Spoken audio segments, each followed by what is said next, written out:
to set a deadline. I'm not really sure what it's all about. Yeah, there is deadline. And when you're doing that, can you fix a quick thing?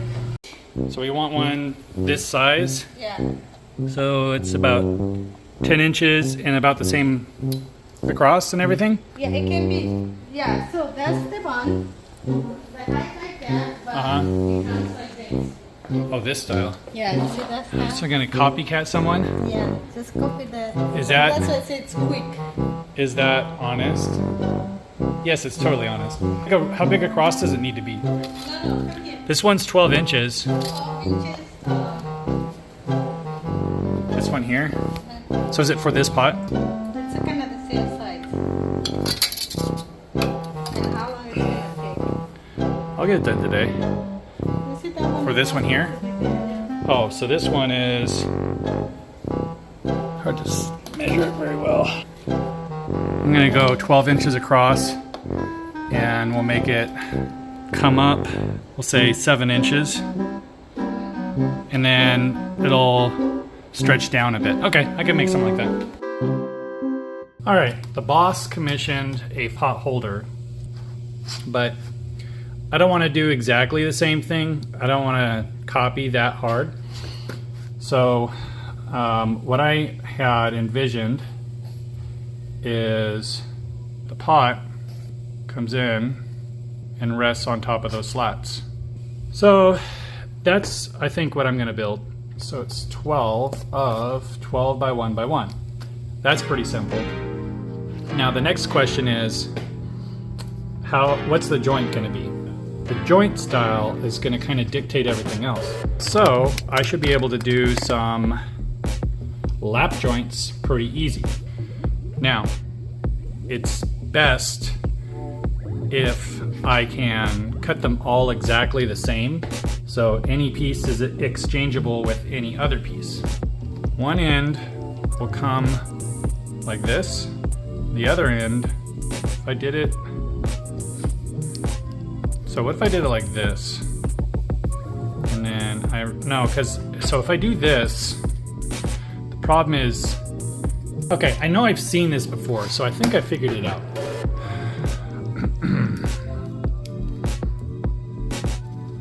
So this is the wrong perspective. This is the one I need to be working on right here. But when we rotate this so we're looking in this direction here, but then the pieces don't exactly match. I thought this was going to be easy. So I have a new idea that I think is going to simplify the whole process. You start by drilling a hole all the way through, drill another hole, and then it'll just basically be a peg into a hole. That's it. That's it. Done. Design done. Isn't it beautiful? Look at it. How beautiful. Nice. Do that. I need to clear some space. All right, so found a number of pieces of mahogany here. They're all cut-offs. They're all waste pieces. And I think I have just enough to work with in order to be able to complete this project.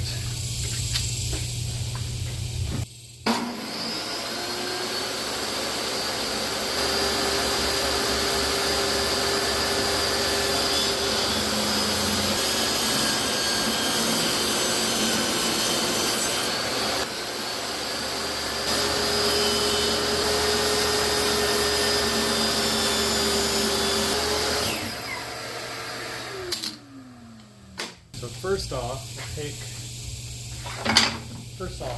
let's take the waste, do something with it. Fence off. Put all these over here, out of my way.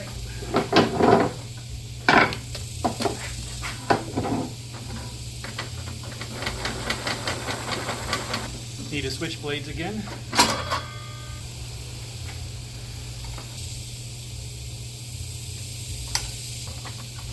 Might as well do that now.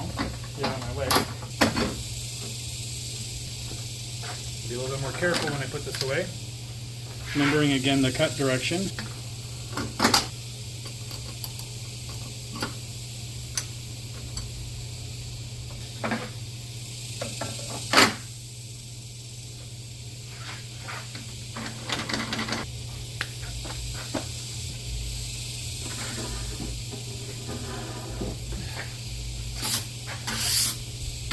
You know, in retrospect, I really should have unplugged the table saw before I messed around with the blade.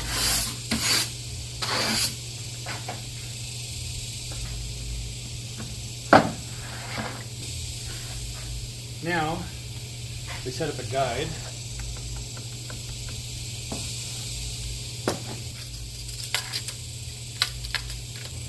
So it's exactly 1 foot. What is that? This is a stop block.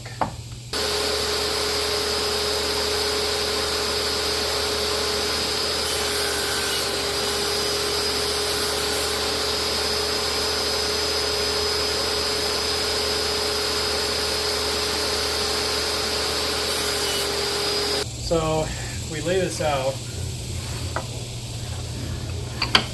So these will be for the top. No. Yes. These will be for the bottom. And these will be the legs. And these will be the slats.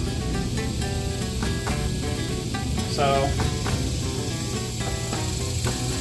I think that'll work. The key to making this work is right sizing of the hole, and on the cross pieces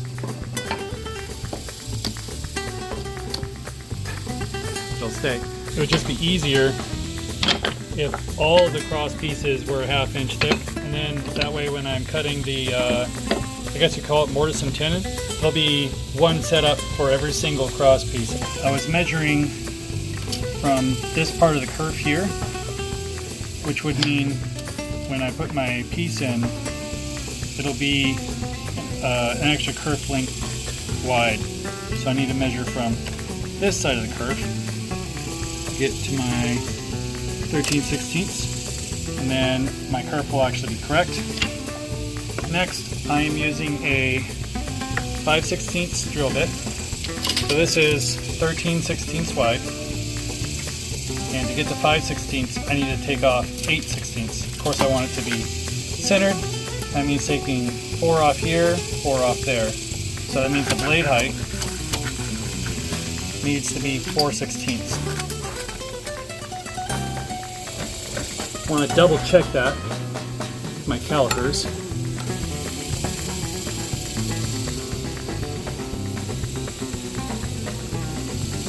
That's perfect.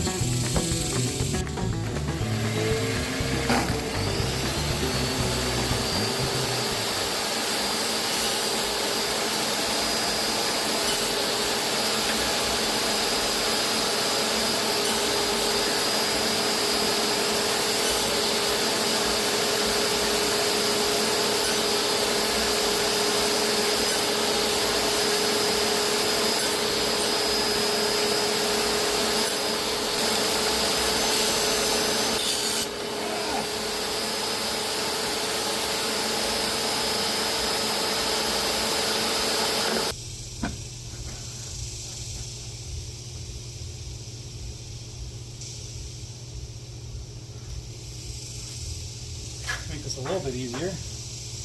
Clamp it in place. Again, to make this interesting,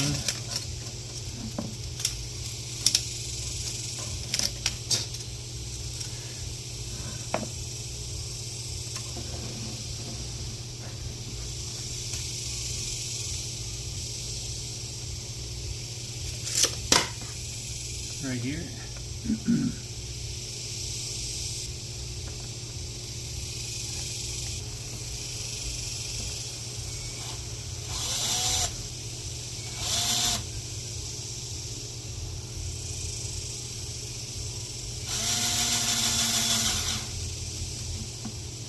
Uh-oh.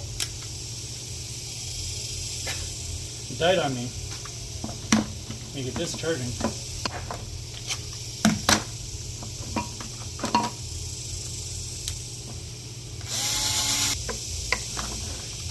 And I'm just going to go for it, straight into it.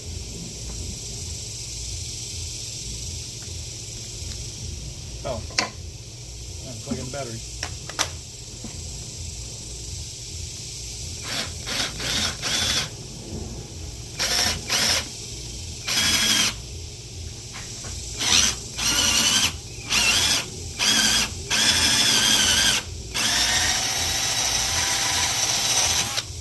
So I think the 120 will do a good job for what I'm trying to do here.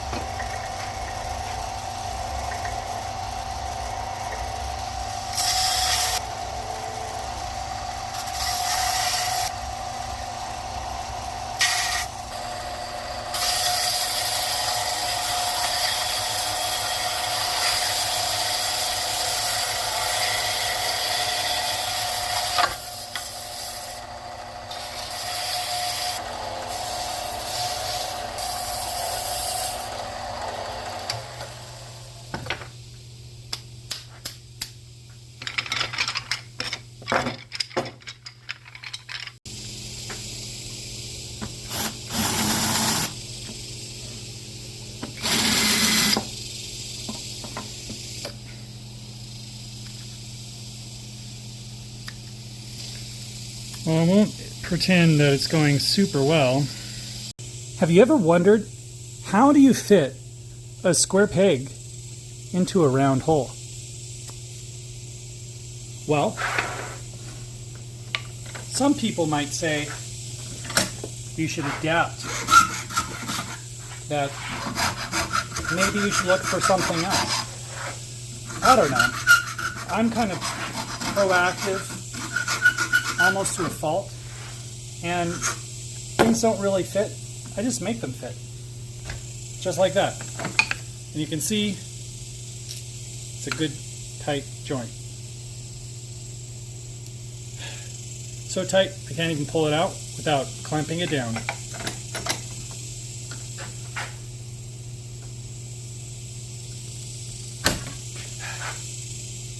Perfect.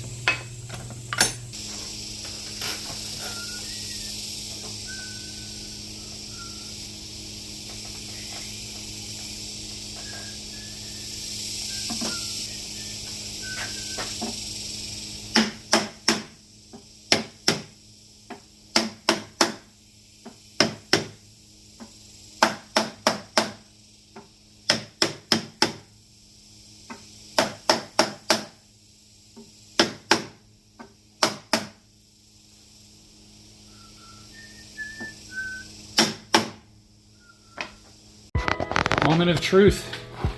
Will she love it? Or will she hate it? Baby! Come here. Oh, that's beautiful. Is it good?